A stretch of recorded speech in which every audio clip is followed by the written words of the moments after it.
Welcome to the Jill on Money Show. It is Saturday, December 18th, and we are here every single day to take the mystery out of your financial life.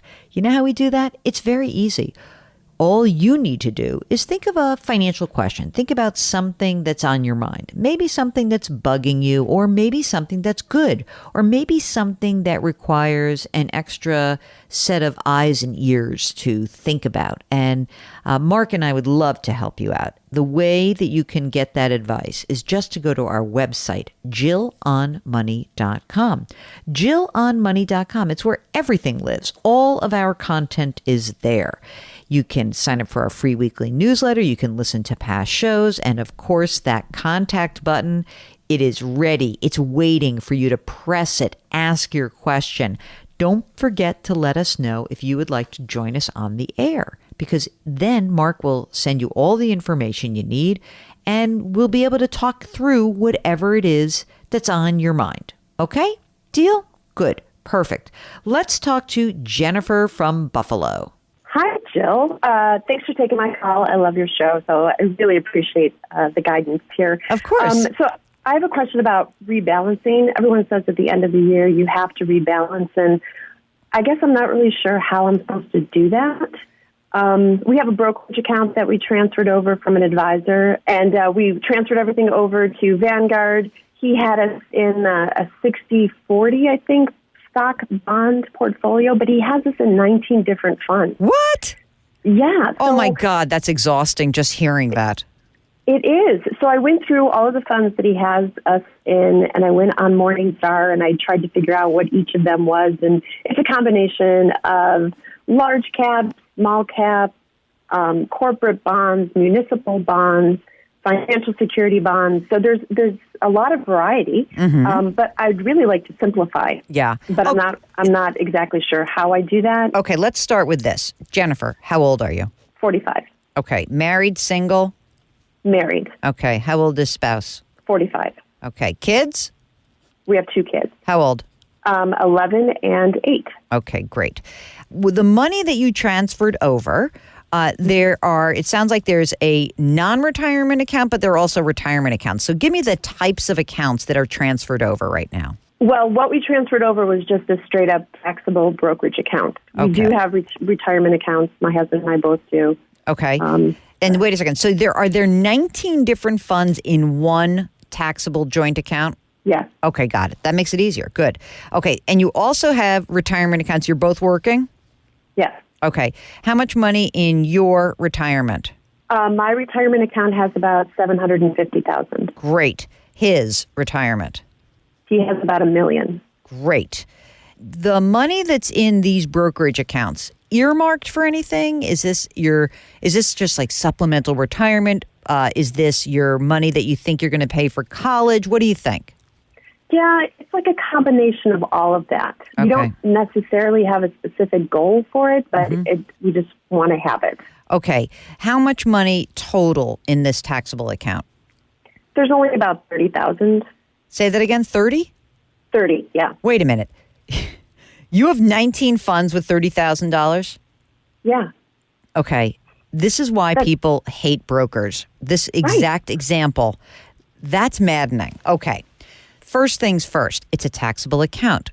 Can you clearly identify winners and losers in this account? Are there some funds that are up versus down? So when I transferred everything over to Vanguard, it shows me, on a daily basis whether it goes up and down. I don't know what our cost basis was exactly. So I'm not sure from when we had the different funds to what they are now. I'm not exactly sure about that difference. Where was this account held? What big firm was this? Merrill Lynch. Okay. Here's what I think you need to do. Let's start with the very easy thing. First of all, how much money do you guys make together? About $250,000. So you're doing great. Okay, let me start with that as your big main message. You've got $1.75 million sitting in retirement accounts. Fantastic. Okay, that's fantastic. This other $30,000, I get it's just sort of a hodgepodge of stuff. I think that 2 things. One is you're going to go to your final Merrill Lynch account statement. So before you transferred over, whenever that was, earlier this year, pull up that monthly statement. On that statement, I bet that there is a cost basis column. These assets were acquired while you were at Merrill Lynch, so it should be there. Okay. Now, once we find out what the cost basis is, we can make a decision about what to sell, what to keep, and maybe this taxable account doesn't even need to exist. Maybe whatever the tax due is, you're just going to pay it and move on. And here's why. If you're really thinking that some of this money is for college, or most of it is for college, what I would suggest is I would take the $30,000 that's in there right now, and I'd open 2 529 accounts for your kids, one each. I would put $15,000 in each of these kids' accounts, and I'd call it a day. And then if you want to put more money in your taxable accounts going forward, fine. But you certainly wouldn't need to do it with 19 different funds. And if anything, if you want to keep some money in the taxable accounts, I would try to harvest as much of the loss that I could. I would harvest some of the gains, meaning that some of these funds are going to be up, some are going to be down. We need to look at your tax picture. And what I'm going to invite you to do, Jennifer, is when you locate that last statement you can get your hands on for the Merrill Lynch statement, send me a screenshot. We're going to walk you through this because it's going to be confusing to you.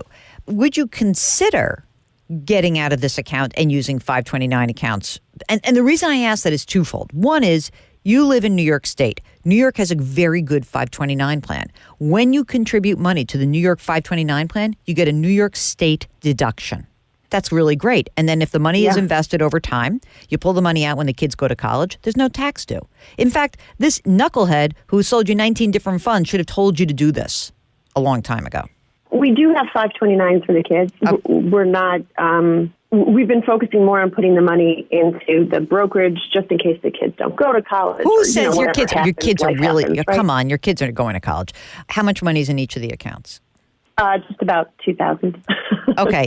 so we didn't really focus on that. Okay. I still would fund them. How much money do you have in cash right now? Just emergency reserve?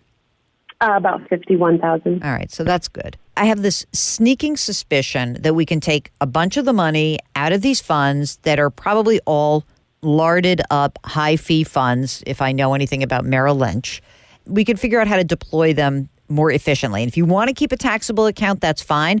I would really encourage you to use the 529 plan because it seems to me, is it likely that both of your kids will not go to college? I think it's highly unlikely, right? We're pinning our hopes on one of them. Exactly. So as long as you have one, you can use the money and you don't have that much money saved for college. Right. So I guess our thought was to maybe cash flow college when the time came, to have the mortgage paid off, to have, low expenses so that when they decided, where they wanted to go or what they wanted to do, it would be something we'd cash flow instead of. Maybe, but but theoretically, it's more efficient for you to invest in a 529 plan than to invest in this taxable account because the money that goes in that taxable account has a tax liability. The money that goes into the 529 plan grows tax-free. So it seems to me that it's a better deal to use excess cash flow to get tax-free investing rather than getting taxable investing. I agree. How much money is your house worth? About $400,000. What's the mortgage remaining? $36,000. Oh, stop it. Come on now. You're kidding me, right? Stop paying down that mortgage. Put more money. You need more money in these 529 plans. Okay. You're going to be fine. You're great. Forget about fine. You're amazing. You're amazing. Thank you. Let's get rid of these 19 funds. Mark, how many funds do we think we can use? 4? Maybe 1. I might pick 1 fund, and then we're going to come up with a game plan for you. Oh, thank you so much. It is my I look at these pleasure. 19 funds, and I'm like, oh, my God, I don't even know what to do with these. Could you imagine, by the way, if this person got his or her hands on your retirement accounts, how many funds you could have? You might have 25 funds each. So, Jennifer, Mark wants to know, do you think that the person who sold you 19 different funds is just a dope or trying to screw you in some way? So he made it very clear that he was only helping us because of my husband's dad is a client of his, and he manages a lot of his money. Yeah. Because we only had this $30,000, and I think he we obviously told him how much we had in retirement, and he probably saw that when these kids retire. Yeah, I'm going to get that money. But he made it very clear that he doesn't normally work with people that have under $250,000 too. What a complete blank, if you know what I mean. Ridiculous. Okay. The good thing about this also is that I hate to project forward, but if your father-in-law dropped dead, you would immediately move your money out from underneath him. So anyone who's out there managing the parents' money, to say to the next generation, we don't usually do this, but we're going to just do it as a courtesy for you. And then you screw the kid by selling 19 funds. That's not a great way to retain the client relationship. Just little trick I've learned in financial services. You should be nice to everybody and do right by them. Okay, it's very easy, you see. All you need to do is do exactly what Jennifer did. She went to the website. Maybe she went there for another reason. Maybe she says, I wonder what Jill's hair looked like on TV last week. Maybe that was it. She's probably deeper than that. And maybe you're deeper than that. Maybe you want to look at our resource section where we've got a lot of good stuff that might help you out. Maybe you want to sign up for our free weekly newsletter. It's all there. It's all on the website. So JillOnMoney.com, that is the key. As always, we do like to remind you to please put your hands metaphorically on someone's back. You never know who might need a little pat on the back, right? It's really helpful. And it'll make you feel good. It really will. Grit, growth, grace. Thank you for listening. We'll talk to you tomorrow.